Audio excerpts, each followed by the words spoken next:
Untuk soalan yang seterusnya, kita teruskan untuk soalan nombor 31 di sini. Diagram 15 show a solid geometry produced by removing two cone. Jadi ada dua cone dalam ni, dia dibuang dah. Okay, dan dua cone ni adalah dua cone yang sama, di mana dia kata equal height from a cylinder. Okay, dan dia beritahu bahawa diameter of the cylinder adalah 14 cm dan cone adalah 7 cm. So kita buat gambar rajah ni dulu. Kita kalau boleh kita gambarkan dulu apa yang dia bagi. Jadi kalau diameter of cylinder, dia bagi bahawa diameter of cylinder kat sini adalah 14 cm. Jadi kita punya radius kita adalah 7 cm. Kemudian cone pula dia bagi tahu bahawa diameter dia adalah 7 cm, dan bahawa kita faham kat sini bahawa radius dia adalah 3.5 cm. Okey, jadi kita dah faham dah. Kemudian dia bagi tahu bahawa the height of the cylinder and the cone are 30 cm and 9 cm respectively. Jadi ketinggian di sini adalah 30 cm dan ketinggian di sini adalah 9 cm. Menggunakan pi sama dengan 22/7, calculate the volume of the remaining solid. So yang ni tak menjadi benda yang susah lah. Jadi kita calculate satu persatu, kira calculate volume silinder dahulu. Yang ni kena hafal formula. Nak tak nak kena hafal formula. Macam nak tahu formula untuk silinder? Pi r square h. Jadi pi kita kira ni dalam term of pi dahulu. Radius berapa? 7 square. Dan height adalah 30. So kita akan terus kira dalam kalkulator kita. Kita tekan 7 square sama dengan 49 darabkan dengan 30. Okey, berapa kita dapat? Kita dapat 1470. Tulis 1470 pi. Kita kira dalam term of pi dahulu. Okey, dah settle lah.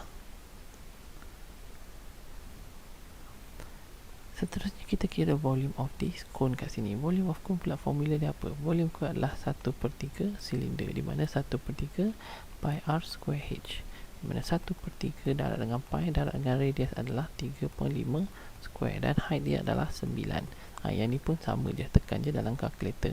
Mula 3.5 square, okey, darabkan dengan 9 dan bahagikan dengan 3. Berapa kita akan dapat? 36.75 pi. Okey. Tapi ingat, yang ini ada dua cone, yang ini hanya satu cone. Kena darab dengan 2. Sebab apa? Ada dua cone kat sini. Jadi volume dia berapa? Darabkan dengan 2. Kita dapat 73.5 pi. Okey, so macam mana nak kira remaining solid? Ambil yang volume silinder, tolak saja yang tolak dua cone kat sini. Jadi remaining dia adalah volume sama dengan 1470 pi tolak dengan 73.5 pi. Berapa nilai yang kita dapat? 1470, tekan saja tolak dengan 1396.5 pi. Okey, tapi kita nak jawapan dalam 22. Jawapannya kena pi ni adalah 22/7. Jadi darabkanlah dengan 22, kemudian per dengan 7. Berapa nilai yang kita dapat? 4389. Jadi jawapan kita sepatutnya C, 4389.00. Jadi jawapan kita C. Jom kita teruskan untuk soalan yang seterusnya. Soalan nombor 32 kat sini dia kata the table 4 show Encik Faiz investment. Yang ni kena fahamkan betul-betul. Sebab apa dia kata investment kat sini, apa yang dia nak, duit akhir dia, berapa keuntungan dia dapat dan sebagainya. Okey, dia beli bahawa 3,500 unit yang dibeli dalam saham PQR pada 1 Januari 2018. Dividend for the financial year ending in 31st December 2018 on is 4.8%. Dia bagi tahu dah kat sini. Harga dia adalah RM2.50 satu unit. Okey. So dia kata pula pada 1 Januari Encik Faiz menjual semua saham, jual semua dia, dan pada harga RM2.80 per unit. Calculate the return on investment he obtained. Yang ni memang kena faham betul-betul lah. Okey. Kita anggap asal dulu. Harga asal dahulu ataupun harga yang dilaburkan dahulu. Okey. Pada asalnya dia kata adalah satu unit sama dengan RM RM2.50. Jadi dia beli sebanyak 3,500 unit. Berapa ringgit yang dia laburkan? Menggunakan kaedah macam biasa, darab silang, darab dan bahagi. Okey, alright. So 3,500 darabkan dengan RM2.50. Okey, jadi bahagi dengan 1 sama dengan 8750. So RM 8750 ini adalah asal pelaburan yang Encik Faiz yang buat kat sini, duit asal dia. Okey, alright. Kemudian kita nak kira dividen yang dia dapat. Dividen pula. Macam mana nak kira dividen? Dividen kata 48% pada 31 Disember. Jadi 40% daripada apa? Daripada dia laburkan tadi. So ambil 48% of asal pelaburan asal dia, investment investment asal dia. Jadi pelaburan asal dia adalah RM 8750. Berapa nak kira? Macam mana nak kira? 48% bermaksud 48 bahagi 100 darabkan dengan 8750. Kita kira pula di sini. So 4.8 kemudian bahagikan dengan 100 darabkan dengan 8750. Okey, berapa dividen yang dia dapat? Dia akan dapat RM 420. Ini dividen dahulu, bukan keuntungan dia lagi. Okey, bukan unit pulangan dia lagi. Sekarang dia nak jual balik apa yang dia dah beli. Okey, jual saham balik. Jadi bila dia nak jual, okey, yang ni harga jualan pula. Memang panjang sikit cikgu buat di sini. Dia ada 3500 unit. Sekarang satu unit dia jual RM2.80. Dia ada berapa? 3500 unit. Jadi berapa? Okey, berapa yang dia akan dapat pulangan di sini? Okey, ataupun berapa yang dia dapat jual kat sini. So macam biasa, darab silang 3500 darabkan dengan RM2.80. Berapa kita akan dapat? 9800. 9800. Okey, RM 9800. Jadi macam mana nak kira unit pulangan kat sini? Yang ini memang agak mengelirukan. Alright, pertama sekali, berapakah dividen yang dia dapat? Okey, pulangan yang dia dapat. Yang pertama sekali yang ini, 420. Kemudian pula berapa banyak ekstra jualan dengan yang asal? Asal 8750, jualan di 9800. Jadi berapa keuntungan dia? Okey. So cikgu tulis ni untung jualan. Okey, jualan tolak dengan asal. Jadi berapa kat sini? Jualan tolak asal adalah 9800 tolak dengan yang asal kat sini 8750. 8750 yang memang panjang sikit jalan kerja cikgu, tapi tak apa.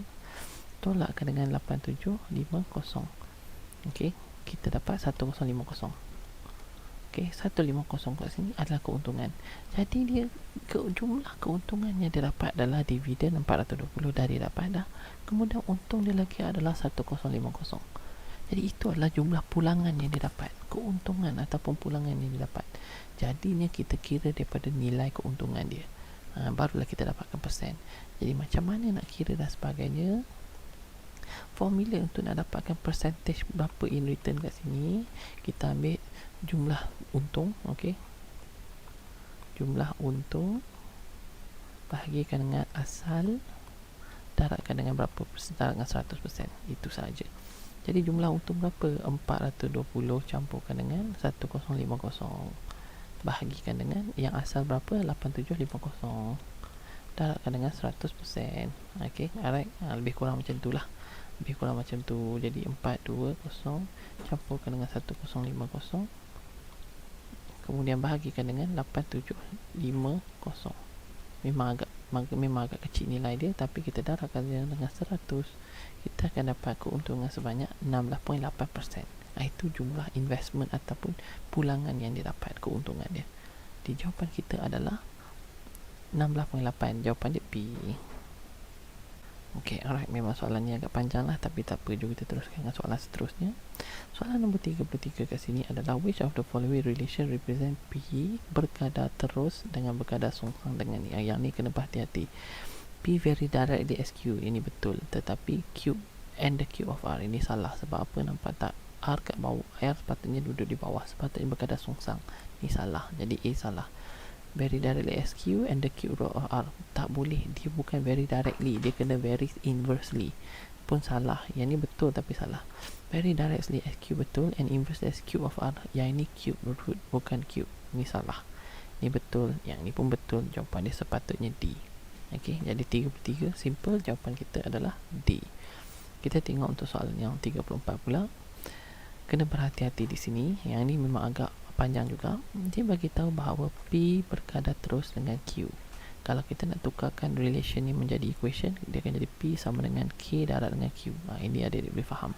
Tapi dia bagi tahu bahawa Q sama dengan 2R tambah 1. Jadi Q pula sama dengan 2R campur 1. So masukkan Q ke kiri di sini. Jadi apa yang kita akan dapat? Bahawa P sama dengan K darab dengan Q adalah 2R campur 1. Alright. So kita dah faham dah kat sini. Jika P diberi 25, masukkan saja nilai dia. Okay, jika P sama dengan 25, so ini 25. K, R diberi 2. So 2 darab dengan 2 campur 1. So berapa? Ungkapkan P dalam sebutan Q. Cari nilai K.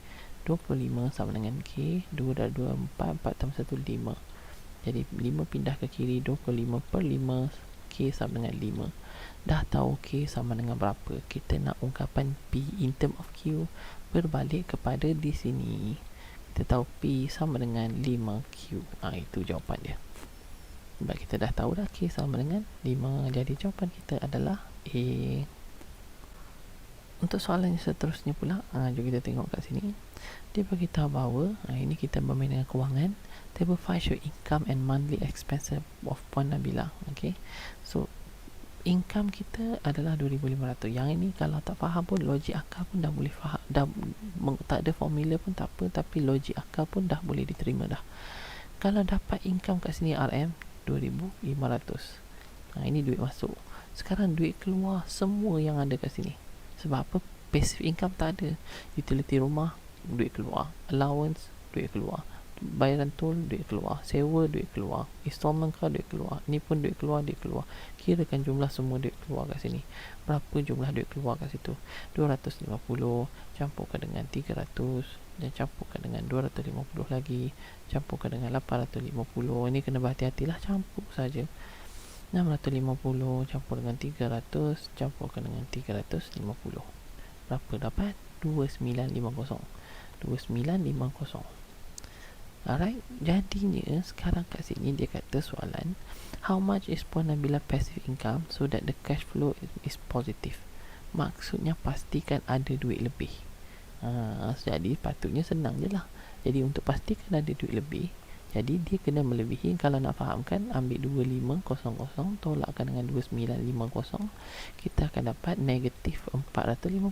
Tekan dalam kalkulator pun boleh. Jadi kita kurang 450 kat sini.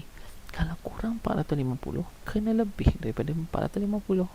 Jadi yang manakah jawapan ni yang lebih pada 450? Jawapan dia adalah D. Kenapa 450 tu salah? Sebab kalau 450 letak kat situ, dia tak ada lebih, dia tak ada kurang. Dia punya cash flow dia akan jadi kosong. Dia tak lebih, dia tak kurang. Jadi tak ada lebih, tak ada kurang, tak ada baki dan sebagainya, tak ada duit ekstra. Jadi kalau 600 akan adalah duit ekstra sebanyak 150. Itu pemahaman dia. Okey. Jadi jom kita teruskan untuk soalan yang seterusnya.